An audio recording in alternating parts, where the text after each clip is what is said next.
Bon, mais on a quand même eu le droit à un moment historique cette année.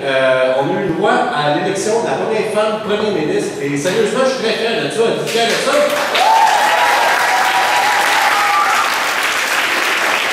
Moi, personnellement, je suis très fier de ça parce que je trouve que le timing était vraiment excellent. Avec toute la corruption qu'il y avait, ces choses-là, je pense qu'on avait besoin vraiment d'un bon ménage dans le système. Et qui mieux placé qu'une femme pour faire du ménage?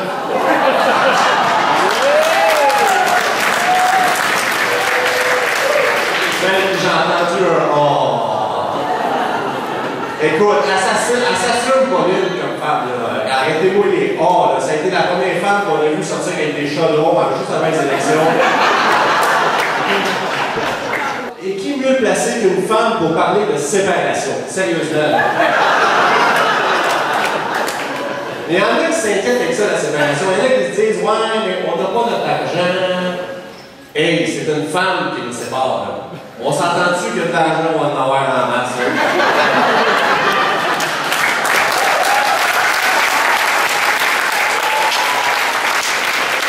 Écoute, non seulement on va avoir de l'argent, mais je suis sûr qu'elle va réussir à nous chercher les rocheuses, une pension pour l'Alberta qui se fait sur deux.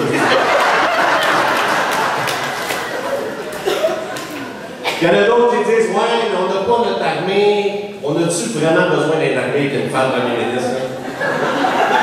Écoute, les gars savent de quoi que je parle. Je veux dire, y a-tu vraiment quelqu'un qui a gagné une guerre contre une femme?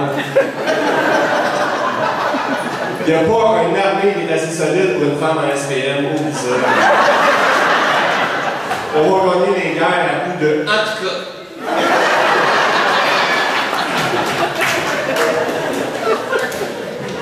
Mais j'avoue que je m'inquiète un peu pour quelque chose par contre.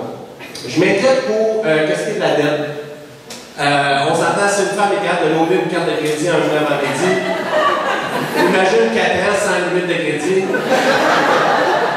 On va se ramasser probablement avec 4 chums de différentes couleurs. Un nouveau pont Champlain, on s'en servira pas parce que, bon, 2 jours après, on va le rapporter parce que l'Ontario a le même. Mais bref, la seule chose que je vous dirais que moi, personnellement, je suis plus ou moins d'accord avec Pauline, c'est au niveau du gel des frais de scolarité. Moi, personnellement, j'étais pour la hausse des frais de scolarité. Ben, du moins, ma libido était pour la hausse des frais de scolarité. Et je m'explique, à chaque fois que je joue aux danseuses, ils me disent tout le temps qu'ils font ça pour payer leurs études.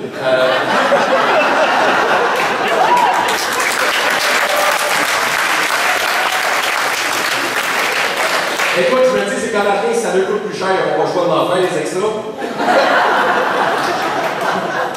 Mais bon, là, Pauline, elle a décidé d'investir plus sur la santé, et ça, sérieusement, je suis parfaitement d'accord, parce qu'on a vraiment un problème avec la santé au Québec. Et là, je parle pas juste au niveau des temps d'attente, ces choses-là, mais au niveau de la qualité de nos hôpitaux. Écoute, c'est incroyable, c'est plein de maladies là-dedans. Et le vrai exemple, j'ai une amie de ma mère qui est tout le temps malade. Écoute, c'est incroyable, elle pogne tout ce qui peut pogner, elle pogne les scorbut, c'est une maladie métallique.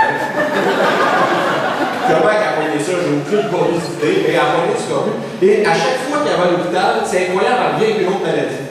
Elle va se faire soigner une grippe, elle revient avec une mononucléose, elle va se faire soigner sa mononucléose, elle revient avec une pneumonie. Écoute, je pense qu'elle ne soigne pas, je pense qu'ils font du troc avec.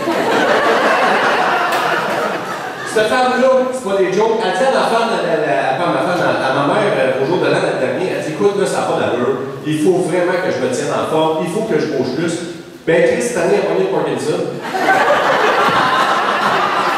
Bon, pour bouger plus, ça bouge plus, là, mais. Ça a été compliqué, ces élections-là. Juste aller voter, ça a été compliqué. Moi, personnellement, j'ai pas pu aller voter, sérieusement. Mon nom n'était pas sur la liste. Pourtant, j'ai reçu ma carte d'électeur. Je me suis pointé là-bas avec ma carte d'électeur et mon nom n'était pas sur la liste. Et étrangement, ma femme, qui n'avait pas eu sa carte d'électeur, elle, son nom était sur la liste. OK? Ma femme qui connaît fuck all en politique. Ma femme, pour elle, le premier ministre du Canada, c'était Jean Charest. OK? Que Lise Thibault, c'était un athlète paralympique.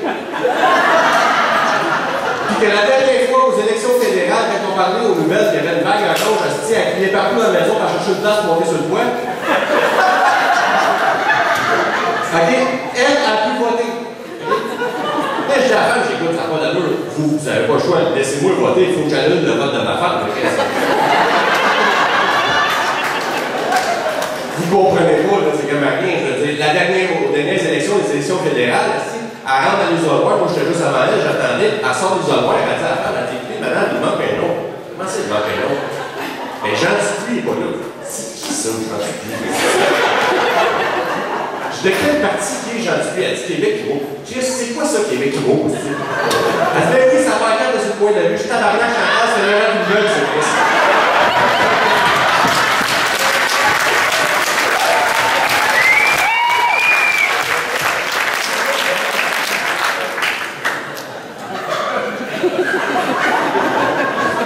Mais là, bon, elle n'a plus réussi à voter finalement, et elle va voter, et elle sort de là, je dis finalement, bon, pour qui t'as voté? Elle dit, j'ai voté pour Jean Charest. Pourquoi t'as voté pour Jean Charest? Si on a parlé dans le show tout le long de mon temps, ben, tu m'as dit que c'était le candidat éliminé, elle dit, j'ai voté pour Jean Charest. J'ai dit, sacrément, c'est pas occupation double, c'est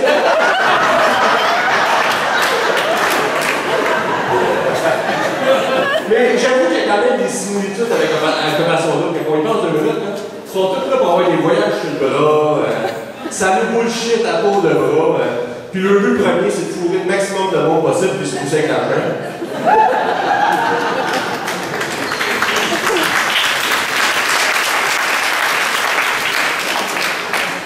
Ça a avancé pas mal la dernière fois. Je sais pas si vous avez. Je parle pas juste au sens figuré. Je sais pas si vous avez senti la semaine passée, il y a eu un tremblement de terre. Oui, vous l'avez tout senti.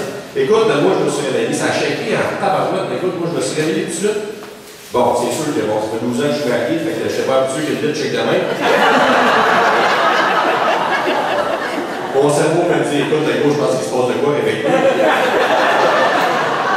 Je me suis réveillé, finalement, c'était un tremblement de terre, j'étais bien déçu. Je me suis dit, bon, finalement, tant qu'elle est réveillée pour ça, je me suis couché sur le ventre, ça a été les plus belles 15 secondes de toute ma vie.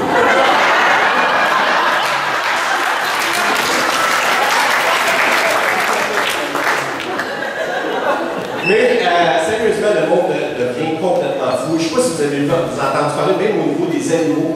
La semaine passée, il y a 2 semaines, il y a eu un reportage sur les animaux et il y a des chercheurs qui ont fait des études et qui ont réalisé que plus ça allait, plus ils pouvaient voir des animaux homosexuels. Plus ça allait, plus il y en avait. Et moi, j'ai une théorie là-dessus. Personnellement, moi, je crois que c'est causé par le monde qui habille les animaux. Écoute, l'autre jour, je me promenais dans la rue et je croise une madame qui se promenait avec son chien et la femme avait un gros Doberman. Vous savez c'est quoi le Doberman? C'est des chiens assez costauds, t'inquiète. Et le Doberman avait un coton ouaté et 4 pantoufles. Et c'est pas ça le pire. Sur le coton ouaté en tête, il y avait un dessin de petit chat qui tiliche. Écoute, imagine le chien qui arrive au parc à chien. Il devait-tu se faire niaiser? C'est quoi c'est incroyable, je veux dire. C'est pas juste ça aussi qu'il parlait dans le reportage, il disait que plus que ça allait, plus que les animaux commençaient à avoir des problèmes psychologiques, à même titre que les humains, il y a des chats qui devenaient dépressifs, il y avait toutes sortes d'affaires. Et là, je me suis posé une question, est-ce que c'est valable pour toutes les maladies mentales? Tu sais, exemple, la nécrologie. Est-ce que vous connaissez c'est quoi la nécrologie? Oui, pour ceux qui ne savent pas, c'est quelqu'un qui va choisir ça, qui tripe à avoir du plaisir avec quelqu'un d'inerte. Quand je dis inerte, là, je parle qu'il ne respecte plus qu'il est mort. Je jouais le monsieur en avant, il faisait comme, je suis bien. Non, ça c'est le mariage. Il faut vraiment qu'il soit mort. Et là, je me disais, est-ce qu'il y a des animaux qui peuvent être nécrophiles? Il faut penser que ça fout un peu le chien, parce que oui, là. On m'a toujours dit, si tu rencontres un ours, fais le mort. C'est ça qui va te sauver le cul. Asti, je suis sûr.